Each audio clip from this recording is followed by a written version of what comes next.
At 2:15 on a very hot afternoon, in a small town in Maharashtra, a stone the size of a fist came through a kitchen roof and stopped in a tin of flour. 9 days later, two men in city shoes stood in that same kitchen and offered the family who lived there $1 million for it. They said no, and what the woman of that house did with the stone 3 weeks later is the part nobody in the town saw coming. Stones like this really do arrive. In May 2012, a shower of them fell on the town of Kattal, near Nagpur. More than 13 kilos of rock, some of it straight through the tin roofs of people's homes. The family in tonight's story is one I've put together from houses like those. Picture them, a mother and her grown son, 2 rooms, a tin roof, a courtyard with a hand pump. Her name is Sunanda. She is 66. She has lived in that house for 40 years, and the roof the stone came through was laid by her husband Prashant with his own hands a long time ago. Her son is Prashant. He is 38. He drives a goods tempo between the town and Nagpur, and he still owes money on it. Remember that because it matters. She wants one thing from that stone.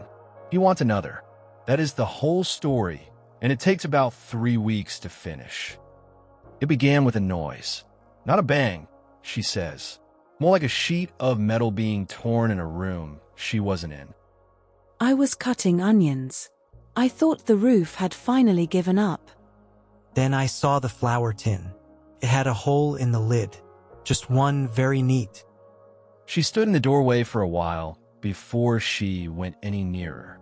Then Prashant came in from the yard because the whole street had heard it. Ari, stand back. Don't touch it yet. It'll still be burning. Whatever it is, it came through metal. Prashant, come here. Put your hand near it. That's cold. Cold. Like something out of the bottom of a well. This is the first true thing most people get wrong, and it is my favorite. A meteorite is usually not hot when it lands. It stops glowing about 20 kilometers up. Everything after that is a long, dark, silent fall, and the inside of the rock never has time to warm through. Stones picked up minutes after a fall have been found with frost forming on them, fire in the sky, and ice in your hands. By evening, there were 60 people in the courtyard. By the next morning, there were 400 and a policeman on a plastic chair by the gate. People brought marigolds. I don't know why. It's a rock. Nobody's ever brought us flowers before, AI. Let them. On the 3rd day, the phone began. A dealer in Nagpur, then one in Mumbai, then a number from outside the country at 2 in the morning. There's a reason a number follows every fall now. In 2020, headlines around the world said an Indonesian man's roof stone was worth $1.8 million. The BBC went and checked. He never got anything close to that. The figure came from bad arithmetic. But the figure is what traveled, and it has been landing in villages ever since. On the 9th day, the 2 men in city shoes came. They were polite. They put a flat leather case on the kitchen table, and they said a number out loud. $1 million. In that street, that is not money. It is a different life, told out loud in a small kitchen with a hole in its roof. Sunanda did not say yes, and she did not say no. She said she would give tea, and she gave tea, and the men left their card and drove back to Nagpur. That night the argument started, the way real arguments do, quietly over food. Ari, say something. You haven't said one word about it since they left. I'm thinking. Thinking about what? There is nothing to think about. Do you know what that money is? It's the tempo, paid off. It's Anjali's fees to the end. It's a roof that isn't 60 years old.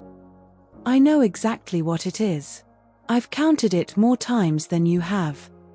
Then why are we sitting here? Because it came through your father's roof, Prashant. Straight through the sheet he put down himself. That's not a reason. That's a feeling. Give me a week. 1 week, and then I'll answer them properly. That's all I'm asking. On the 11th day, A geologist came from Nagpur. He measured and photographed and asked her to sign a form, and he told her 3 things she did not know. The first was that the stone is what they call an ordinary chondrite, the most common kind there is, and one of the oldest objects a person can ever hold. The second was its age, around 4.5 billion years. Older than this country, older than the sea, older than the ground it landed on.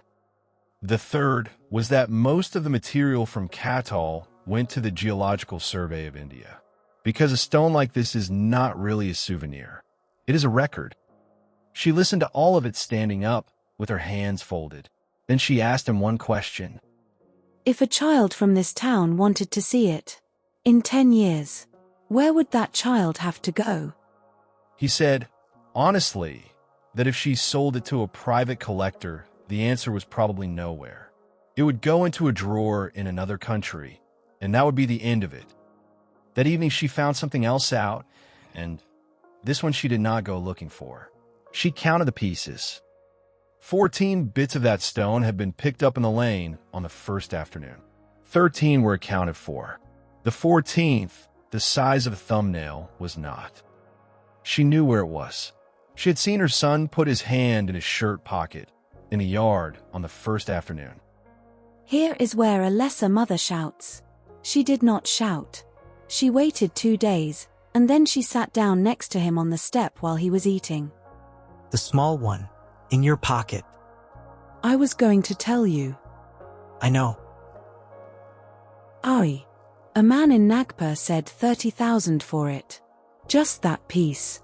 I didn't take the money. I just kept it in case. In case you said no to them, so we'd have something. You were frightened. That's not the same as stealing. Then say the word and I'll put it back. But tell me what we're saving it for. Tell me one thing that's worth $1 million. AI. 1. And here is the turn, because she had an answer, and it was not the answer he was braced for. It was traveling before there was a sea, before there was a name for anything. And it stopped in my flour tin, in my kitchen, under your father's roof. That is not a thing that happened to a rock, Prashant. That is a thing that happened to us. There's a line from Marcus Aurelius, written in a hard year, a long way from home. Watch the stars and see yourself running with them. For 9 days, that family had been standing next to something enormous, and everybody around them kept asking what it was worth. Nobody had asked what it was. So we keep it on a shelf, in a house nobody visits. No, that's the part you keep getting wrong. We're not keeping it either. Then what? 3 weeks after it came through her roof, Sunanda gave the stone away, not to the men with the case. She signed it over for nothing, to be studied and then shown. One condition, written in by hand at the bottom, in Marathi, that a copy of it and the story of the afternoon go to the school 4 streets from her house. Prashant drove it to Nagpur himself, and in his shirt pocket, when he set off, was a piece the size of a thumbnail that he had carried around for 2 weeks and never sold. The tempo is still not paid off. That part of the story does not get a happy ending, and I am not going to pretend it does. But when the tinsmith came to mend a roof, Sunanda asked him for one strange thing, and he did it, and it cost her 40 rupees. She had him set a small round pane of glass into the new sheet, exactly where the hole had been. So every clear afternoon, at about 2:15, a coin of light still lands on her kitchen floor. It moves along the wall while she cooks. Then it goes. Now here is the part that is about you, and then I'll leave you alone. There is something in your house you would not sell either.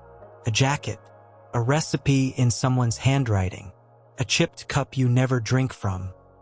You have never had to explain why, because nobody has ever stood in your kitchen and named a number for it. Sunanda did, and the number made her say it out loud for the first time. So tonight, before you sleep, pick that one thing up. Just hold it. Then tell one person in one sentence what it is and why it isn't for sale. You'll be surprised how fast the sentence comes. It was already there. It was just waiting for someone to ask. 4.5 billion years of falling, and it stopped in a tin of flour. She turned down $1 million, gave it away for nothing, and she still has the light on her wall at 2:15. Whatever you're holding tonight is already worth exactly what it's worth. Nobody has to name a number. You already know.